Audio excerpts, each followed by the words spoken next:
সকলকে স্বাগত জানিয়ে শুরু করছি আমার আজকের আলোচনা। আজকে আমরা আলোচনা করব বঙ্কিমচন্দ্র চট্টোপাধ্যায়ের অসাধারণ একটা প্রবন্ধ বাবু। এই বাবু প্রবন্ধে বঙ্কিমচন্দ্র চট্টোপাধ্যায় এটা দেখিয়েছেন যে আসলে আমরা বাবু বলতে কাদেরকে বুঝি। তৎকালীন প্রেক্ষাপটে অনেকেই কিন্তু বাবু বলে ডাকতো একে অপরকে বলতে অন্য একটা বিশেষ শ্রেণী ছিল যাদেরকে মানুষ বাবু বলে ডাকতো। আমরা যদি পুতুল নাচের ইতিকথা দেখি তাহলে ওইখানে কিন্তু দেখবো যে নায়ক শশী ডাক্তারকে সবাই ছোট বাবু বলে ডাকতো। তো এরকম সেই সময়ে অনেকেই মানুষ বাবু বলে সম্বোধন করতো। তো এই যে বাবু বলে ডাকা, বাবু আসলে কারা, কাদেরকে বোঝায় বাবু, কি কি গুণাগুণ থাকলে পরে তাদেরকে বাবু বলা যায়, এটাই বঙ্কিমচন্দ্রের এই প্রবন্ধটাতে তুলে ধরা হয়েছে। বাবুর সংজ্ঞা দেওয়া হয়েছে এবং বাবুর আসলে কেমন হয় সেটাই বোঝানো হয়েছে। আমরা প্রকৃত বাবু বলতে হয়তো বা এখন বুঝি যে না ভদ্র সভ্য মানুষ, কিন্তু বঙ্কিমের এই বাবু প্রবন্ধে বঙ্কিম খুব সুন্দরভাবে বাবুর সংজ্ঞা দিয়েছেন। বাবু বলতে তিনি বুঝিয়েছেন যারা বিনা উদ্দেশ্যে সঞ্চয় করবে এবং সঞ্চয়ের জন্য উপার্জন করবে, উপার্জনের জন্য বিদ্যাধ্যায়ন করবে, বিদ্যাধ্যায়নের জন্য প্রশ্ন চুরি করিবে, তারাই মূলত বাবু। মানে তাদের অর্থ আর সম্পদ জমানোর পিছনে কোনো উদ্দেশ্য থাকবে না, এটাই মূলত বোঝাতে চেয়েছেন। তো এটাই যে একমাত্র বাবুর সংজ্ঞা দিয়েছেন এমনটা নয়, তিনি আরও বলেছেন যে তারা কিন্তু মদ্যপানে অভ্যস্ত হবে। শিব যেরকম মদ্যপান করতো আমরা জানি, তো শিব যেরকম মদ্যপান করতো, এই বাবুরা ঠিক তেমনই শিবের মতো মদ্যপানে বেশ পটু হবে। শুধু মদ্যপানই নয়, বিষ্ণু যেরকম লীলা প্রেমী ছিল, এই বাবুদের ভিতরে এই একটা গুণও থাকবে, অনেকগুলো প্রেম করে বেড়াবে। এদের উপপত্নী থাকবে, মানে ঘরে তো একটা ওয়াইফ থাকবেই, বাইরেও আর একটা বউ থাকবে। শুধু এটাই নয়, বিষ্ণুর তো 10টা অবতার ছিল, বারবার নানা রকম অবতারে সে পৃথিবীতে এসেছে, মানুষকে সাহায্য করেছে।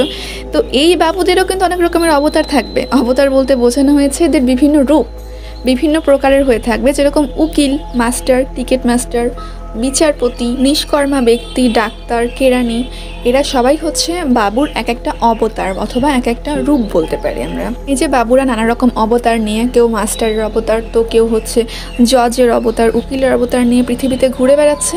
এরা কিন্তু আবার এক এক শ্রেণীর মানুষের উপর নানা রকমভাবে শোষণ এবং শাসন করে বেড়ায়। তো বলা হয়েছে এই প্রবন্ধে যে এরা মাস্টার হয়ে শিক্ষার্থী বা ছাত্রদেরকে বধ করবে, যে নিষ্কর্মা সে আবার পুষ্করণীর মাছদেরকে বধ করবে, উকিল বধ করবে তার মক্কেলকে, বিচারপতি বধ করবে তার বিচার প্রার্থীদেরকে। তো এভাবেই বোঝানো হয়েছে যে অ্যাকচুয়ালি বলে কাদেরকে বাবু, বাবুদের ভিতরে এই সকল গুণ থাকবে। তারা চশমা পরে থাকবে, দেখতে বেশ ভদ্র হবে, কিন্তু তাদের মেন্টালিটি কখনোই ভদ্র হবে না। এই বাবুরা নানা জায়গায় নানা রকমের জিনিস খায়, যেরকম নিজ গৃহে জলপান করে, বন্ধু গৃহে মদ্যপান করে, বেশ্যাগৃহে গালি খায়। তো এরকমই বলা হয়েছে। আসলে বাবুদের সব কিছুতেই কপটতা বিদ্যমান। বাবুরা যে পুজো করে, মানুষ তো ধর্ম চর্চা করে সাধারণত নিজেদের আত্মার পরিষ্কার করার জন্য এবং ভগবান কিংবা স্রষ্টার সন্তুষ্টির জন্য, কিন্তু এই বাবুরা যে ধর্ম চর্চা করে এটার ভিতরেও রয়েছে তাদের স্বার্থ।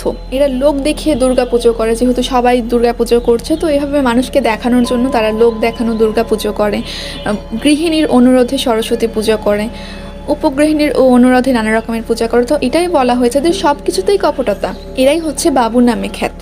বঙ্কিমচন্দ্র খুব সুন্দরভাবে তার এই বাবু প্রবন্ধে বাবুদের সংজ্ঞা তুলে ধরেছেন, বাবুরা কীরকম হয় সব কিছু খুবই সুন্দরভাবে মার্জিতভাবে উপস্থাপন করেছেন। যদিও একটু ব্যঙ্গাত্মকভাবে এটা তুলে ধরা হয়েছে, কিন্তু এখানেই দেখানো হয়েছে বাবুদের প্রকৃত রূপ, প্রকৃত বাবুর অ্যাকচুয়ালি কীরকম হয় সেটা দেখানো হয়েছে। বঙ্কিম আরও বলেছে যে এরা ইংরেজদেরকে নিজেদের প্রভু বলে মনে করে, প্রভু বলে গণ্য মনে করে।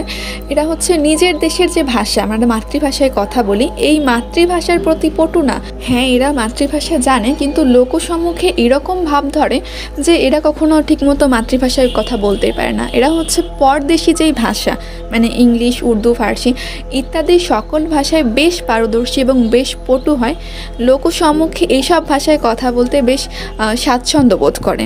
তো এই ছিল বাবু প্রবন্ধের সার্বিক আলোচনা। বঙ্কিমচন্দ্র চট্টোপাধ্যায় তার বাবু প্রবন্ধে এইগুলোই মূলত বোঝাতে চেয়েছেন, যেটা আমি আজকে আলোচনা করলাম। ধন্যবাদ সকলকে এতক্ষণ পাশে দেখার জন্য। দেখা হবে অন্য কোনো দিন অন্য কোনো ভিডিওতে।